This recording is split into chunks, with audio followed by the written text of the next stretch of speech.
Hey everybody, it's Angie and welcome to Hot and Flashy and welcome to another edition of Foundation Friday for over 50s, in which I am searching the world over for a great foundation, a holy grail foundation if you will, for those of us in the more mature age group who have less than perfect skin. And if you've been watching this search at all, you know that this is a really tall order. It is hard to come by something that doesn't settle into your fine lines, your wrinkles, your pores, that doesn't make your skin look dry, and just in general worse than it is. In the hot seat today is Guerlain Lingerie de Peau. It is $63 for 1 ounce of foundation. I did sample it at Bloomingdale's, is where they carry the Guerlain near me. The reason I tried this one is because it was very much requested. Apparently it is holy grail for a lot of people on YouTube, and a lot of people had asked me to try it because they wanted to know if it was worth these $63. So that's what we're going to find out today. So let's get into the basics of it. I went over to the company's website to gather some information about the product, what they say about it. What it said is that it's secret. The Biofusion Micro Mesh, an unprecedented combination of smoothing and shaping stretch fibers and natural linen and silk fibers in complete affinity with the skin. The foundation glides on like a silk stocking. It's sublimely transparent that the complexion becomes as soft and radiant as silk. The curves of the face are tightened and imperfections are erased. So those are pretty big claims. I love things that say that they're going to erase my imperfections, and so I like to see if it really does. Let me bring in the swatch of 03 Beige Naturel, and you can see that this is a very runny formula. It's very liquidy. It's one that does need to be shaken. There are only 9 or 10 to pick from, and the way it's broken up is that there are 5 that are neutral. Then there are 2 that were pink-based that are called their rose shades, and then there were 3 shades for more yellow-based undertones. So I found the shade range to be rather limiting. This is definitely like a sheer to medium coverage foundation. This is kind of like a semi-dewy finish. It does have a lot of mica in it, so it does reflect a lot of light. So let's talk ingredients for a second, since I already touched on the mica that's in here. Those are little natural kind of shine particles that some foundations use to help, you know, give a diffuse kind of glow. The sun protection is an SPF 20. It is courtesy of titanium dioxide, which is a mineral sunscreen, and octinoxate, which is a chemical sunscreen. It's a mix of water and silicones, so it's not one of those 100% silicone-y foundations that has that real like silky slippy feeling. This is more of like a watery, kind of watered down formula feeling. It also contains a high amount of alcohol.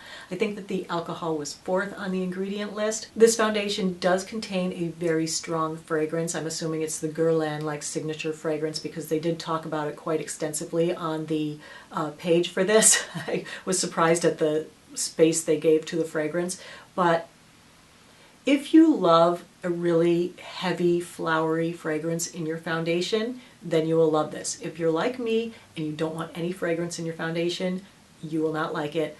I smell it immediately the second I open this tiny sample. I smell it the whole time I'm putting it on. The only good news about the fragrance is that the fragrance ingredients are very low on the ingredient list, and it dissipates very quickly. So I'm not smelling this flowery fragrance all day long. So I applied this foundation on 3 separate days using 3 different methods. And what I gotta say based on those 3 is that this is one of the most foolproof foundations that I have ever used. It worked the same, almost exactly, with all 3 methods. So let's go into the individual days. I'm going to just speed through the application. On day 1, I applied it with my fingers. I didn't use any primer underneath it. I just wanted to see how it went on in the very most basic way without giving it too many things to help it. It's got a light watery texture that's a dream to blend with the fingers. It blends easily and seamlessly and left a soft glowy finish that was very flattering and youthful. It covers redness and tonal issues very well, but freckles and blemishes are only partially covered, so the addition of concealer is required if you want that perfect, flawless look. Looking at it up close, it did not settle into the pores, but it did settle into the horizontal lines on my forehead slightly, although you couldn't tell unless you were looking at it in a 15x mirror or super up close. I don't think that the settling is really a deal breaker because it does it in such a subtle way that no one could really see it but me. And I liked it that it didn't settle in my pores and give me the polka dot pores. Now, where on their website it said that it was going to erase my imperfections, no, it didn't erase my imperfections by any stretch of the imagination, but it didn't make them look worse, and it didn't make my skin look dry and older and draw attention to it. So from that standpoint, I feel like the mica in it, kind of the way it reflects the light from this distance, it really is fairly perfecting looking, especially on video. It's not as perfecting looking live and in person up close as it is on video. I understand why a lot of YouTubers love it because it does look great on camera. All right, so let's go to the 5-hour check-in. And at 5 hours, you can see that this completely fell apart by then. So an under 5-hour wearing foundation on its own is not really going to cut it for me, especially at a $63 price point. As you can see, it's wearing off on my nose, my cheeks, and my chin, revealing the redness that it disguised so well just a few hours prior. The foundation is already breaking up on the surface and separating so that the mica flecks are visible and making me look a little bit more shiny. I didn't powder it over at all. I didn't touch it up. I don't do that because I want to see how it's going to wear. So let me bring in the 10-hour wear pictures. And at the 10-hour check-in, surprisingly, it hadn't deteriorated any more from the way it looked at 5 hours. All right, so let's move on to the second day that I wore it. The second day, I decided to add a primer to see if I could get it to last longer. I used the Hourglass Mineral Veil Primer, and then I used my Beauty Blender to apply the foundation. The difference between the finger application and the Beauty Blender application is the evenness of the coverage. You know, usually the Beauty Blender tends to shear things out. In this case, I feel like it made it look more solid and give better coverage. Not that it looked like makeup per se. It never really looks like makeup. I don't feel like I'm wearing a mask with this, which is one of the nicest parts about it, but it definitely kind of made the coverage a little more there. So it looked really good from a distance. Up close, again, same issues. It settled into the horizontal lines on my forehead, it settled into my little under eye crinkles, but it did not, again, settle into my pores, which was great, and it has a lovely skin-like finish, which I really enjoyed again. So at the 5-hour check-in, the addition of the primer really helped it to last a lot longer and look a lot better all day. No complaints here at 5 hours. I actually went over to a friend's house for a cup of tea and to meet her new puppy, and I walked in the door and she was like, "Whoa, you look great today. What do you have on your face?" Because she knows that I'm always testing makeup. So it's always nice to get a compliment on your makeup. So that's what I'm saying about this one. Like, it does look really nice. It does have some flaws, but overall, it's a good look in makeup. So then later in the day at the 10-hour check-in, it was thinned out visibly and, you know, my redness was starting to show through, but the addition of the Hourglass Mineral Veil gave me the wear that I was looking for with this one. So today's the third time that I used it, and I applied it today with the brush. I used the Hourglass Mineral Veil Primer again. I used the Real Techniques Expert Face Brush. It went on great with a brush too. So it was the equivalent of the day that I used a sponge. It gave that more opaque coverage, but it still was semi-sheer, so it definitely, I needed to apply concealer. Then today I'm also setting it with a setting powder, and I used the Tarte Smooth Operator Amazonian Clay Finishing Powder. It did kind of settle into my fine lines and wrinkles. Again, it did not settle in pores. It looked great on the pores. I'm back for the 10-hour check-in. Today, it did feel more drying than it did in the past. I don't know if that's because of the powder that I put on over it, but it felt kind of drying down here on my chin and a couple little patchy areas that I wasn't that pleased with. So probably people with dry skin because of the alcohol content might find this a little too drying.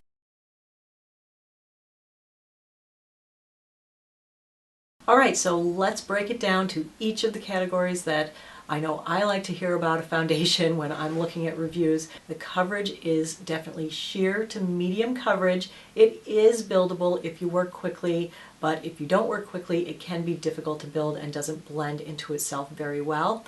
I don't think that you could ever really get it up to a solid full coverage. It definitely still needs concealer, spot concealer, but it is really good at covering over tonal issues like redness. For the finish, it is a semi-dewy finish. It's very nice and very skin-like.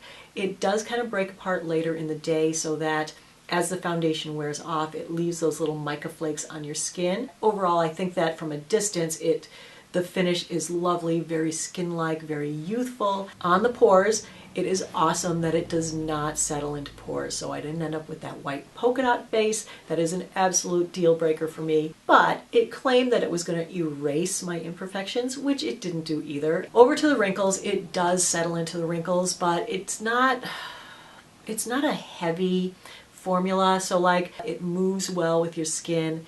And so even though it does kind of settle a little bit into the fine lines, it doesn't make them look accentuated for some reason.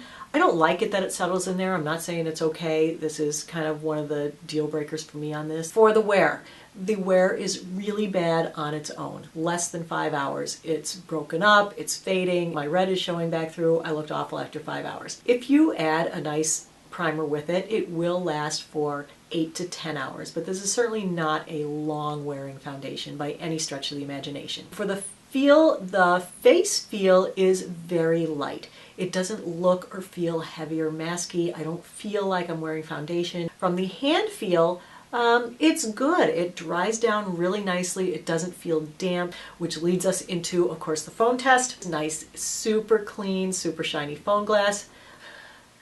There is a little bit of transfer on there, but it's not like my phone is wearing my whole face of makeup. Now let's move on to the flash photography test.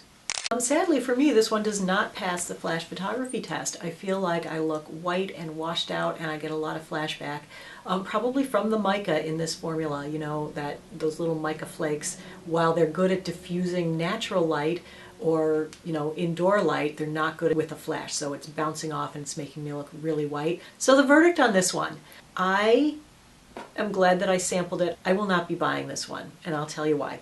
For $63, I think it should be much more perfect than it is, because that's a lot of money to spend on a foundation, right? And I think for the $63, it should not need a primer to wear longer than 4 or 5 hours. It should not settle into my fine lines and wrinkles. It should not contain so much alcohol and fragrance. I feel like it's kind of a 70-30 proposition. Even though there's more things in the cons column, it's getting 70 to the good because it does look good. If you want to spend 63 bucks on a foundation that isn't perfect, then you could love this one. You know, for all the reasons that I've already said, all the pros reasons, you could love it. All the cons reasons, you could hate it. I'm on the fence. I'm having a love-hate relationship with it. I'm like of two minds with it. I like it well enough, but I don't like it enough to buy it. How's that? So that's it. That is my complete review on Guerlain Lingerie de Peau foundation. I hope you found the video helpful and informative. And as always, I thank you so much for your time. I appreciate your watching, and I hope you're having a great day. So take care, everybody, and I will see you in the next video. Bye-bye.